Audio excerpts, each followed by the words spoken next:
FM. Remember, you can listen to us on Facebook at Roots Radio 961 FM. Just go on the page and click Use App, and you're listening to our live stream. Now it is time for Extraordinary Talent. Before the break, we were speaking with representatives from Deaf Can Coffee Shop, Mr. Blake Widmer and Mr. Carlisle Gabidon. And Carlisle is the head barista, a deaf person at Deaf Can Coffee. Now we'll speak with. Now we will watch. Now we'll watch as he does a demonstration for us. I'm not so sure which one of the coffee drinks he's going to make now, so I allow Blake to tell us. I'll ask Carlisle. Carlisle, what are you going to make today? Then I'm going to make a vanilla frappuccino. We have cold brewed coffee that we're going to mix in with it, and it's going to be really smooth. So Carlisle, I want you to bring me through the process. So this is the makeshift Deaf Can Coffee Shop now. I want you to tell me exactly what you're doing so that possibly I can try this at home.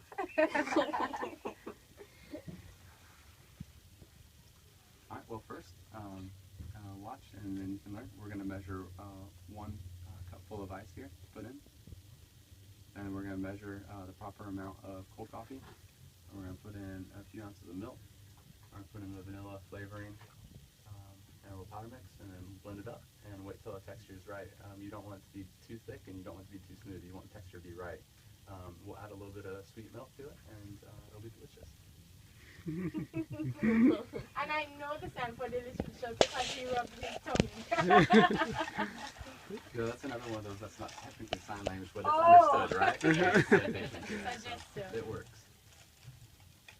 So now Carlisle is putting in the ice in the blender, and the ice is very important for a Frappuccino because it is a coffee drink. Yes.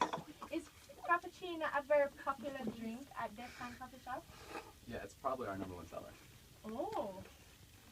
I'm wondering if we'll have whipped cream on it, because I like whipped cream. Me too. There is definitely going to be whipped cream on top. It's not a Frappuccino without that.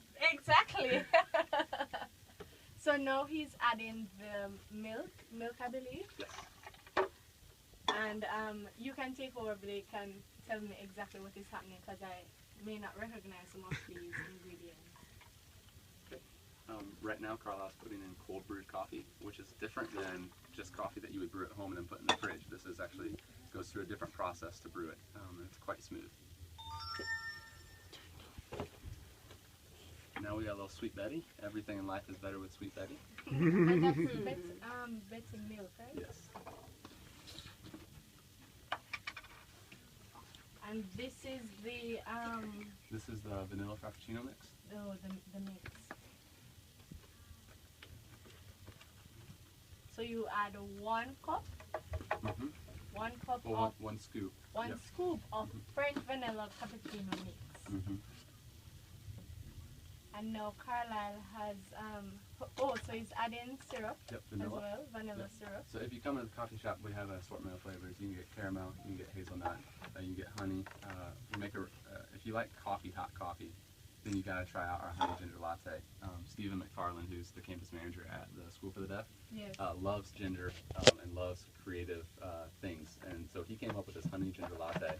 I'm pretty sure we're the only place in the world that you can get a honey ginger latte, and it's phenomenal. So we have all different flavors, but today we just have vanilla.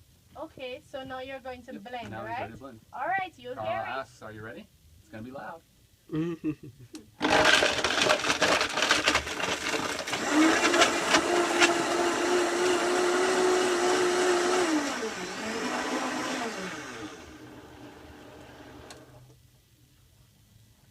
So he has just blended the mixture, and now he's preparing to pour it out in a cup and add all the embellishments on it, right? I'm excited. You know, actually this is the first time I'm trying coffee, and I just believe it's going to be amazing. Do you have persons who just stop by just to have a cup of coffee from these talented deaf persons? Oh yeah, absolutely. We have people that have come by in the morning. We have a friend from Sun Island, who Sun Island is where we got our shirts printed. Again, everything that we're trying to do is we're trying to be as local and sustainable as possible. And so our first batch of shirts we got donated to us by that partner in Iowa. But Yes. then we wanted to start printing shirts locally. So Sun Island is just down the road from us, and they've been a great organization to work with. And one of their customer service people that helped us with our order came by and got a latte, and she loved it. So, So I have my Frappuccino in hand, and do you have a straw? Carla says, sorry, we forgot the straws. Oh, no straws. Yep. Oh, that's fine. I have my rag. So I'm going to taste it and tell you how it tastes. Wow, excellent. This is strong coffee. I'm sure my production team will want to taste it, but tell me a little bit more about the coffee that you use at Def Can Coffee, because it seems as if it's genuine, it's real Jamaican coffee. Oh yeah, it's real Jamaican coffee, 100%. We've gotten our coffee so far from a couple different people. Clark, who's a Def farmer in St. Elizabeth, but again, he's on a small farm and he's using it for his own roasting, so we got a few pounds from him. And there's another ministry called One by One to Jamaica there in Harmons, which is just outside of Forest, just south of Forest. And they've provided us a little bit of coffee too. And then we took a trip with a group up to the peak of the Blue Mountains on a hiking trip and stayed at a hostel up there. And we got some Blue Mountain coffee from them too. But most of our coffee is just Jamaican high mountain coffee. And we roast it, the boys roast it there at the school. And then, grind it and use it either in the espresso machine to make a latte, or they'll use it to make cold coffee. So yeah, it's Jamaican coffee. So they actually do it from scratch? From scratch, yep. We've actually gotten some cherries that we've had to even de-shell and dry out in the sun. And so they're learning the entire process. We actually have a promo video that's available. You can watch it on our website or on our Facebook page or on our YouTube channel, and it's called From Cherry to Cup. So it's the whole process. One of our students explains the cherry that comes off the tree, how that's processed, roasted, and then brewed. And so how it goes from the coffee cherry on the tree to the cup that you drink. He'll demonstrate the whole process. So I'm tasting Frappuccino. It seems as if Carlisle is saying.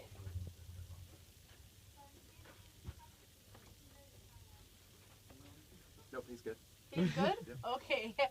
I'm tasting Frappuccino made by Caroline Gabidon, and it's nice. It has a strong, like for me, when you're tasting tea without sugar, you get that strong taste. And then the whipped cream on top, creamy whipped cream, it's really nice. So I'm enjoying my Frappuccino. All right, well, we'll go ahead and make some more for the other folks. Is that fine? Oh, great. So there are different flavors of Frappuccino that is made at Def Can Coffee Shop.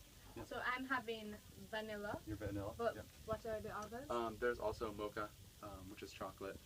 There's caramel. There's hazelnut. We had somebody the other week that tried the caramel hazelnut combination, and it was really good. They loved it. Yeah. You can just get a regular Frappuccino too that doesn't have flavoring in it. It would have some sweetener in it, but it'd just be coffee and the milk and the ice and a little bit of mix blended up in it. But yeah, you can try it all different ways. Carlisle, how long did it take you to learn how to make a Frappuccino? Maybe just the first day that we started practicing, we learned how to do it, so it didn't take more than a day. We just had to learn how to measure the proper amount of ounces for the coffee, for the milk, make sure we had the right amount of ice, because when you pour it out, you don't want to have a lot left over in the blender, so you need to measure precisely. And I see that you have your measurements on point, because the blender is basically clean right now. So that's great. That is excellent work. Carlisle, why would you encourage other deaf persons to possibly pick up a trade and not sit down and dwell on depression?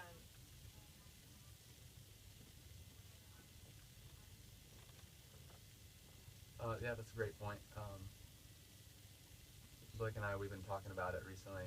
We want to, put out on Facebook, on social media, other people who don't have a job, who are struggling, and they want to come and learn. We'll bring other people in and train them, and if they do well, we want to explain to them the vocabulary that we use. We want to help explain math skills and budgeting, because you have to work the cashier, and you have to know how to make change. You have to know how to communicate with people when they're ordering from the menu. And if somebody comes in and they do well and they get certified and pass the exam that we give them, then we would allow them, to be involved too. And this could spread.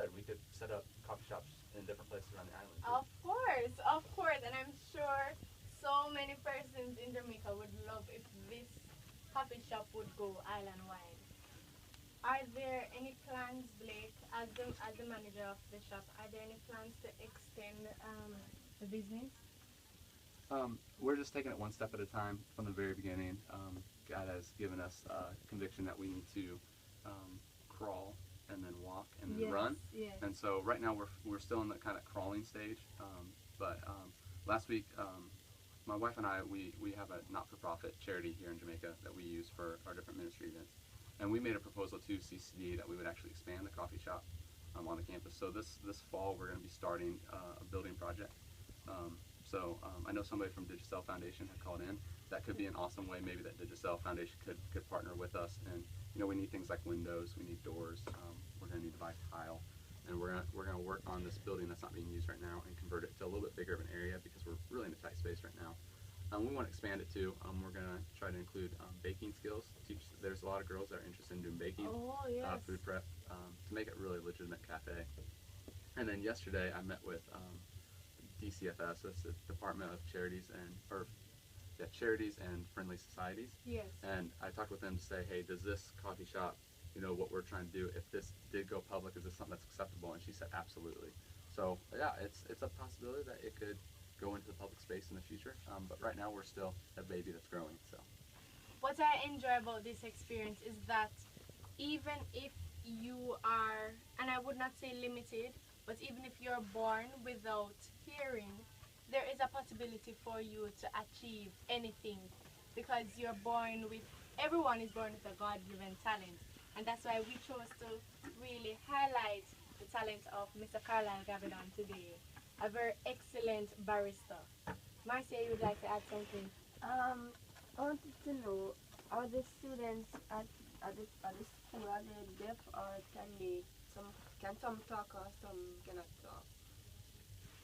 yep, they all talk. They talk with their hands. And so all of our students at the school are deaf or hard of hearing, but they all use their hands to talk. And trust me, if you think a deaf school is a quiet school, you are mistaken. So it's quite a lively place. Excellent. Carlisle, tell me a little bit more about the certification because you mentioned that deaf persons can come there and receive training in coffee making. Tell me about the certification. How long does it take?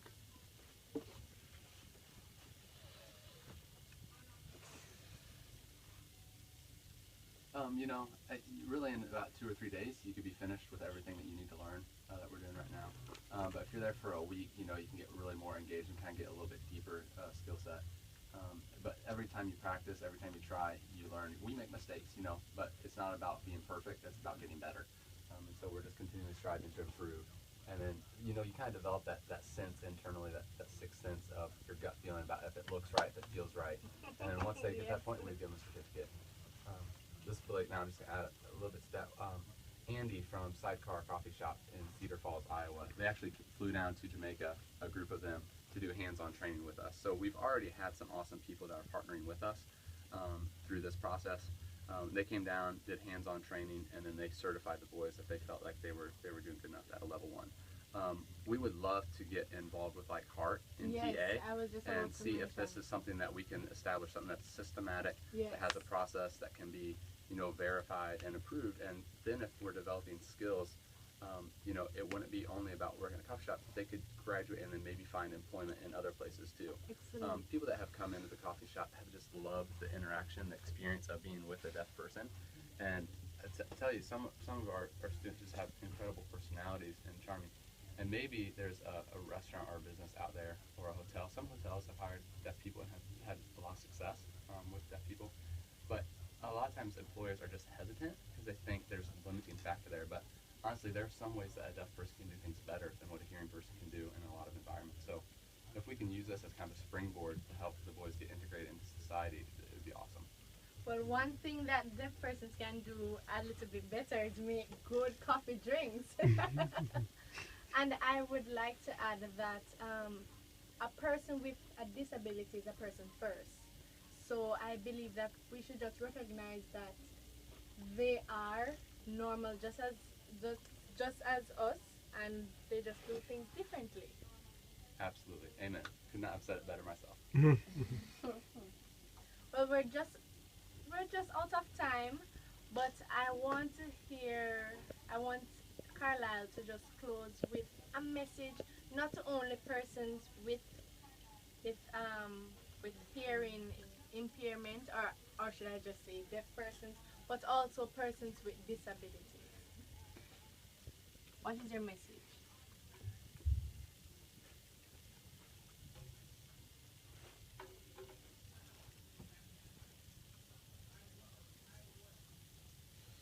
Let me think here for a minute.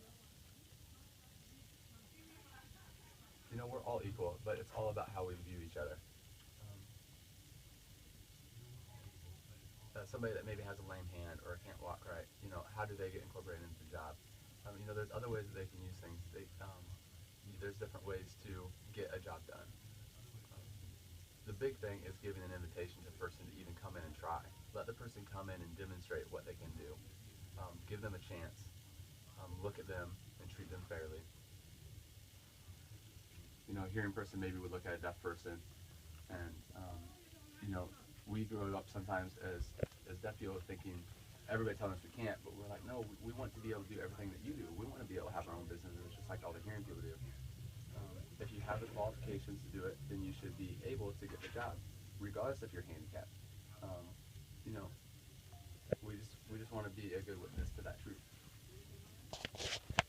Powerful message, Carlisle. Very powerful. And just to remind you, Deaf Can Coffee Shop is located in Cassia Park. Where exactly, Blake? It's at Caribbean Christian Center for the Deaf, the Kingston campus. We're at 4 Cassia Park Road, so just in between Molines Road and Red Hills Road. If you're coming from Red Hills, you just cross the gully, and you're almost there. And if you're coming from Molines Road, right there at the 4 roads intersection, we're just number 4, just a stone's throw from the intersection. Excellent. So we're just out of time, and I really want to thank you, Blake Widmer and Carlisle Gabidan, for passing through Roots FM and sharing with us your extraordinary abilities. I'm sure our listeners thought this program was very empowering. I feel empowered, right? And I hope that I can take some of this,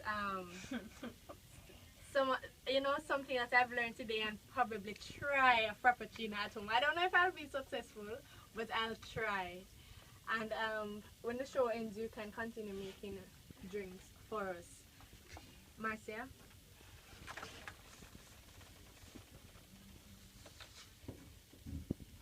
If you cannot do great things, do small things in great ways. Special thanks to my studio engineer Dodie Thompson and Marcia Williams. Just to mention, just a quick mention, Deaf Can Coffee can be found on Facebook. Just go to Deaf Can Coffee, and there's also their website, defcancoffee.com, or their email, then defcancoffee@gmail.com. And I'm seeing on their flyer, on their business card, engage, equip, empower, enjoy the experience. Thank you, Marcia. Thank you, Dudley Thompson. It was a pleasure sharing the mic with you and with the representative from Deaf Can Coffee. I'm Ashley Ann Mawat. Until next time, be extraordinary.